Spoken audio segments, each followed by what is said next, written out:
دمشق کے مرکز میں قدیم قبرستان باب صغیر بھی موجود ہے۔ اس قبرستان میں بہت سے اہل بیت رسول اور اصحابہ کرام کی قبریں ہیں۔ ان میں ایک قبر صحابی رسول حضرت بلال حبشی رضی اللہ تعالیٰ عنہ کی ہے۔ حضرت بلال حبشی رضی اللہ تعالیٰ عنہ افریقی نژاد تھے۔ آپ مکہ مکرمہ میں پیدا ہوئے اور وہیں پرورش پائی۔ آپ بھی ان چند اصحابہ کرام میں سے ایک تھے جنہوں نے شروع میں اسلام قبول کیا۔ قبول اسلام کے بعد آپ نے کفار مکہ کی جانب سے ڈھائے جانے والے بہت سے ظلم اور سختیاں برداشت کیں، لیکن آپ کی زبان سے لفظ عہد عہد اور عہد نہ روکا جا سکا۔ ہجرت کے بعد جب نماز سے پہلے اذان دینے کا فیصلہ کیا گیا تو آپ مؤذن مقرر ہوئے۔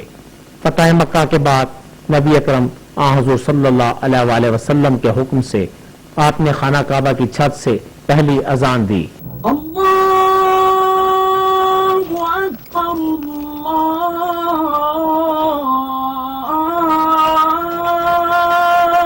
اکبر۔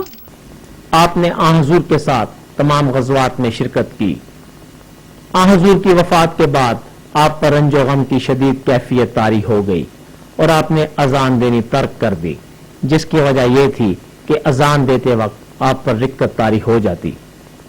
کچھ مدت اسی درد و غم میں گزارنے کے بعد آپ اسلامی فوجوں کے ساتھ ملک شام چلے گئے، جہاں سے آپ مختلف جنگوں میں حصہ لیتے رہے اور وہیں مستقل رہائش اختیار کر لی۔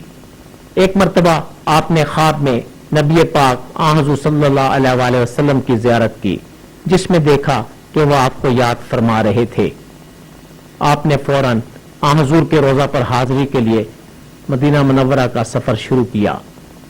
روضہ مبارک پر حاضری دینے کے بعد مدینہ منورہ میں حضرت امام حسن اور حضرت امام حسین علیہ السلام نے آپ سے اذان دینے کی فرمائش کی۔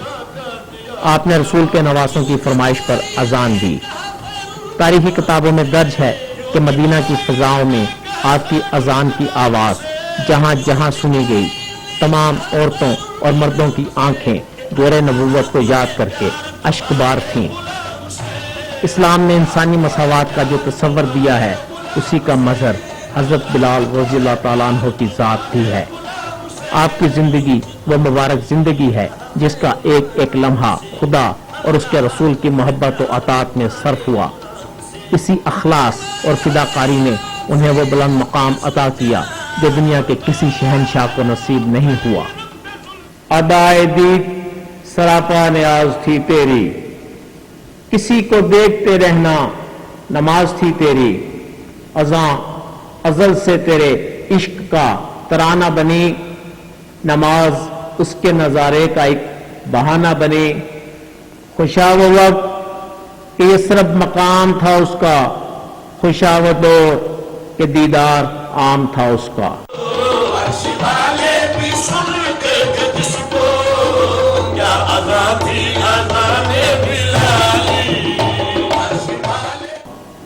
آپ کی وفات 20 ہجری میں ہوئی۔